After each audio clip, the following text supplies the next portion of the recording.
जो हमारी police force है, जो हमारे अर्धसैनिक बल है, उनमें बेटियों की संख्या में बहुत बड़ी वृद्धि हुई है। गांव में कृषि और डेयरी सेक्टर से लेकर स्टार्टअप क्रांति तक आज बड़ी संख्या में बेटियां बिजनेस मैनेज कर रही हैं। राजनीति में भी बेटियों की भागीदारी बढ़े, इसके लिए हमने नारी शक्ति वंदन कानून बनाया है।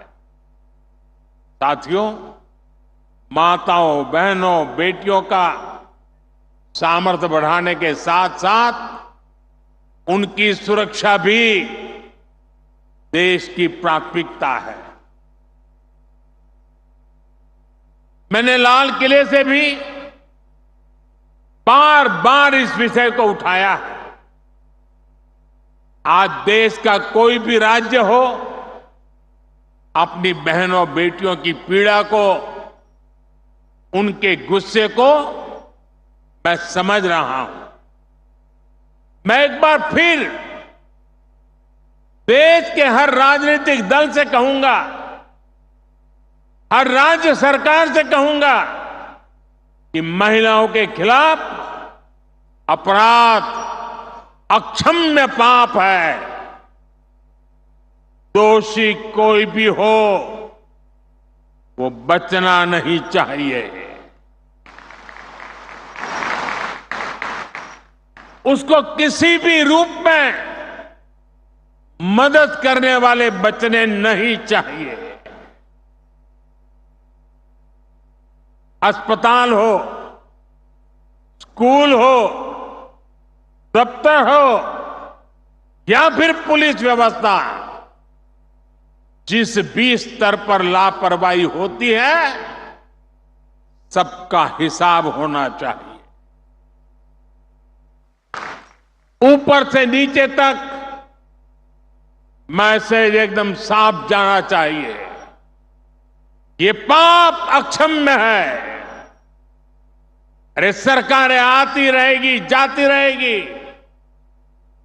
लेकिन जीवन की रक्षा और नारी गरिमा की रक्षा इस समाज के रूप में भी और सरकार के रूप में भी हम सबका बड़ा दायित्व है। साथियों, महिलाओं पर अत्याचार करने वालों को कड़ी से कड़ी सजा देने के लिए हमारी सरकार कानूनों को भी लगातार सख्त कर रही है। आज इतनी बड़ी संख्या में देश की बहनों बेटियां यहां है, तो इसलिए मैं विशेष तौर पर आपको बताना चाहता हूं। पहले शिकायत आती थी कि समय पर एफआईआर नहीं होती, सुनवाई नहीं होती, मुकदमों में देर बहुत लगती है। ऐसी अनेक अड़चनों को हमने भारतीय न्याय संहिता में दूर कर दिया है। इसमें एक पूरा चैप्टर महिलाओं और बच्चों के साथ होने वाले अत्याचार के संबंध में बनाया गया है। अगर पीड़ित महिलाओं को थाने नहीं जाना है तो वो घर बैठे eFIR दर्ज करा सकती है। हमने ये भी पक्का किया है कि eFIR से थाने के स्तर पर कोई टाल मटोल या फिर छेड़छाड़ नहीं कर पाएगा। इससे तेजी से जांच करने और दोषियों को कड़ी सजा मिलने में भी मदद मिलेगी। साथियों, नए कानूनों में नाबालिगों से हुए यौन अपराधों पर फांसी और उम्र कैद की सजा का प्रावधान किया गया है। बेटियों के साथ शादी के नाम पर भी धोखे के कई मामले आते रहे हैं। पहले इसके लिए कोई स्पष्ट कानून नहीं था। अब भारतीय न्याय संहिता में शादी के झूठे वादों और छल को भी साफ साफ परिभाषित किया गया है। मैं आपको विश्वास दिलाता हूं, केंद्र सरकार महिलाओं के खिलाफ अत्याचार रोकने के लिए हर तरीके से राज्य सरकारों के साथ है।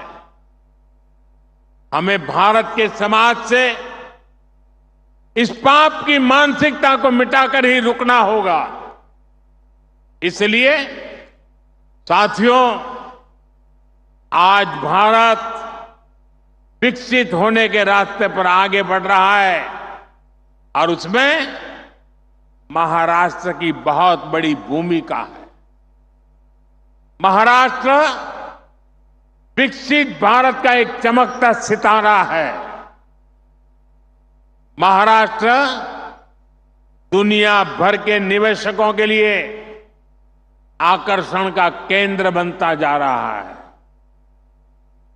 महाराष्ट्र का भविष्य ज्यादा से ज्यादा निवेश में है, नौकरी के नए अवसरों में है। आणि महायुतीचे सरकार म्हणजे गुंतवणूक आणि नौकरी की गारंटी आहे।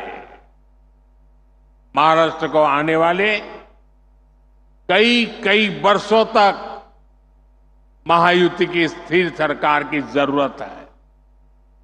महाराष्ट्र को महायुति की ऐसी सरकार की जरूरत है जहां उद्योगों को प्रोत्साहित कर सके।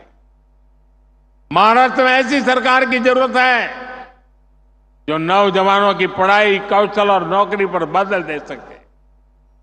मुझे पूरा भरोसा है कि महाराष्ट्र की स्थिरता और समृद्धि के लिए यहां की माताएं बहनें आगे बढ़कर मेरा साथ देंगी।